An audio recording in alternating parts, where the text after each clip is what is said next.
discutindo um assunto que para alguns pode parecer novidade, para outros que trabalham no sistema bancário pode parecer simples do ponto de vista operacional, mas poucos têm a visão do todo, ou seja, do regulador, do cliente e da parte do sistema financeiro. E aí eu vou dar alguns dados para vocês entenderem o quadro total do que está acontecendo. Está havendo uma transformação agora no sistema financeiro nacional, mas essa transformação ainda não coloca o sistema com a eficiência necessária que a gente espera que aconteça. Bom, vamos lá. Primeira coisa, a gente tem que voltar lá na crise da subprime 2008, quando o sistema financeiro internacional teve um grande crash. E aí o que aconteceu? Muito crédito podre na praça, bancos conseguiram pulverizar esse crédito, então todo o sistema financeiro foi contaminado. A partir daí, a turma lá da Basileia resolveu fazer uma série de planejamentos de regulação para reduzir o que a gente chama de economia de risco sistêmico. Essa redução faz com que você, obrigatoriamente, para reduzir risco, você tenha que reduzir retorno, ou seja, isso se traduz como custo para os bancos. Então os bancos passaram a sofrer certos requerimentos de capital mais elevados a partir do momento que eles apresentam um risco sistêmico para o sistema. Esse risco sistêmico, obviamente, para todo o sistema financeiro. E aí no Brasil nós temos 4 grandes bancos, agora 5 com Santander. Então esses 5 grandes bancos são os grandes players que carregam esse risco sistêmico. Só que quando a gente vai fazer um teste de impairment no passivo deles, eles não têm muito crédito podre, a não ser uma fase aí, a hora de expansão de crédito voltado para consumo, que aí se financiou muito veículo. A turma do Itaú deve ter adorado essa época aí. Financiaram um veículo para qualquer um que chegava lá, e aí o que aconteceu? Default, calotezinho, e até hoje eles não retiraram isso do ativo deles. Eles acham que ainda vão receber esse crédito. Mas tirando isso, os bancos brasileiros passaram nadando de costas nessa tsunami aí que foi a crise financeira, porque eles simplesmente não são, eles não se movimentam pelo crédito, se movimentam pela receita de serviços que eles detêm e sob crédito de curtíssimo prazo, que é o cheque especial, juros no cartão de crédito e por aí vai. Então o Brasil, ele tem uma característica sui generis em que o sistema financeiro não financia agentes deficitários, e sim cobra de agentes superavitários para a manutenção do seu dinheiro, para a movimentação desse dinheiro. Se você vai lá ver na cesta de serviços que você tem no banco, provavelmente você não sabe o que tem lá dentro, uma sopa de letrinhas. E a regulação de 2016 do Banco Central foi no sentido de aumentar o requerimento de capital para os grandes bancos, ou seja, aumentando esse custo. E o que aconteceu em 2016, 17, 18, as cestas de serviço dos bancos aumentaram, escalaram de às vezes 10, 20 reais para 30, 40, 60, alguns bancos estão cobrando até 100.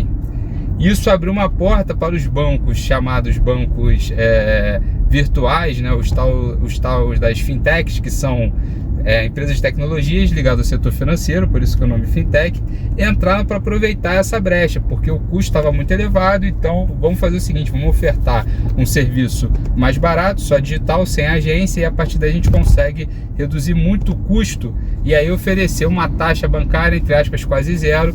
Mas obviamente, se você deixa seu dinheiro lá, eles podem fazer alguma movimentação de crédito com esse dinheiro. No entanto, ninguém movimenta crédito nenhum no Brasil. Todo mundo tem um medo danado de emprestar e não receber por uma taxa de juros que não seja extremamente exorbitante, fora o crédito habitacional, onde o cara bota 30% do nocional em cima de uma entrada e ainda fica como colateral o próprio apartamento, a casa, o imóvel da pessoa, ou seja, um crédito de baixíssimo risco, porque se perder, se parar de pegar, o banco toma de volta e ainda fica com aqueles 30%, então, e faz um leilão, então isso já está bem estabelecido.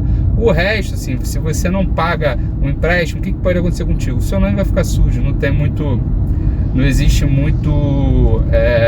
uma sanção muito forte do ponto de vista de inadimplência, a não ser quando você promove uma inadimplência, quando você coloca como colateral algum tipo de bem, que é um carro, uma casa e por aí vai. Então o sistema financeiro, ele, ao promover esse repasse de custos, de requerimento de capital via cesta de serviço, ele encareceu para o usuário final do sistema, e o Banco Central, atento a isso, resolveu lançar a tal da Pix. Então a Pix nada mais é do que com a família aí precisando de dinheiro e tal, e a minha situação tá difícil. E o Pix nada mais é do que uma tentativa do Banco Central de tentar reduzir o custo de movimentação financeira que não deveria mais haver e, obviamente, lançar luz nessa regulação, porque existe de fato vários agentes que utilizam o sistema financeiro de uma forma meio difusa para poder fazer lavagem de dinheiro e por aí vai. Esse Pix é algo que é basicamente um Ctrl+C, Ctrl+V daquelas PicPays da vida, dos PayPals da vida. Ele simplesmente vai gerar um código para você fazer o pagamento de uma transferência, algo bem tranquilo, e todos os bancos vão fazer o cadastro, e a ideia é reduzir drasticamente o custo, por exemplo, para fazer um TED, um DOC, uma transferência eletrônica, um pagamento via cartão de débito, cujo mercado foi criado, que aí surgiu a toda a Cielo, Rede, GetNet, por aí vai, vários sistemas entraram nessa linha porque é basicamente um sistema de intermediação financeira.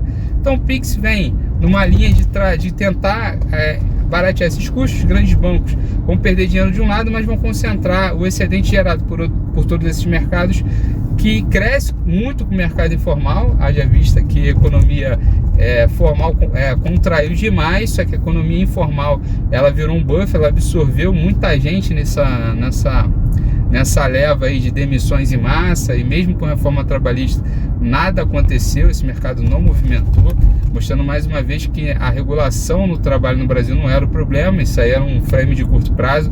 O drive de longo prazo é realmente dinâmica, crescimento econômico e uma estabilidade monetária e fiscal que garanta aos agentes econômicos uma previsibilidade sobre o que vai acontecer no cenário.